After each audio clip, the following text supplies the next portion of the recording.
You're listening to the Daily Sales Tips podcast, and I'm your host, Scott Ingram. Today, Todd Caponi is back. You probably know Todd as the author of The Transparency Sale, but he also has a new book coming out in February titled The Transparent Sales Leader. And he's got a relatively new podcast called the Sales History Podcast. Here he is.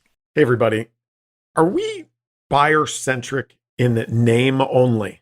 Meaning, there's a lot of talk about we need to be buyer-centric. We need to put the customer first. But systemically, when we look across our own organizations, I don't think we are. And here's what I mean. Let's look back 100 plus years ago at sales process. Think about, have you heard of AIDA? AIDA, it might conjure thoughts of Alec Baldwin giving his famous speech in Glengarry Glen Ross. Attention. Do I have your attention? Interest. Are you interested? Decision. Have you made a decision? And action.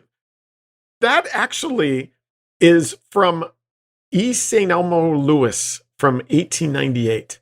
He had devised what was literally the first sales process 123 years ago. And it was based on recognizing buyer behavior. Sales process based on whether or not the customer is paying attention, whether or not the customer is interested, whether or not the customer desires your solution, and whether or not they're ready to take action, right? Customer-centric. And for 40 years, it was the basis of every single sales process. Sales individuals looked at buyer behavior as the beacon for whether or not a deal was moving forward or not. Now, let's fast forward to today. I want you to think about your own CRM systems. What are the stage names that are in your CRM system for the different forecast stages?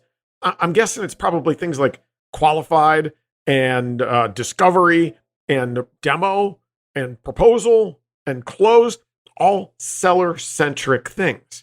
When we even take a step back and look at qualification criteria, what acronyms are we using for those? Is it like BANT or MEDIC or CHAMP or NEAT, or that there's a ton of them that are all based on selfish sales things? So while we go out to the world and we say that we need to be buyer-centric, everything we as sales leaders and sales organizations measure, and what gets measured is what gets focused on, is seller-centric, isn't it?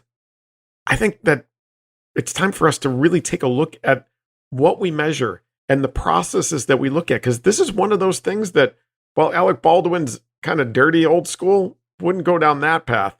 But I think old school may have gotten some things right. Can we look at our sales processes and start to recognize buyer behavior? And buyers go through 3 stages when they're making a purchase. The first thing that they do is discover and decide whether or not they have the trigger to change their status quo, to do something tomorrow that's different than what they're doing today. Why change is that first set of stages.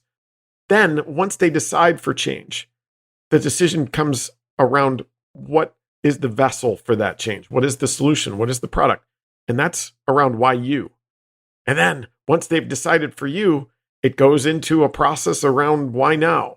The signature process, the whole element of, is this something we're going to do now? Or is this something that's going to wait? Why change? Why you? Why now? If we layer our sales processes and begin to measure against those, and then look at seller activities to support that, but teach reps to recognize that buyer behavior, it'll change the whole focus of the way that we approach clients. We'll spend more time on the deals we should win, and we will truly do our job, which is to aid buyers through their buying journey. What do you think?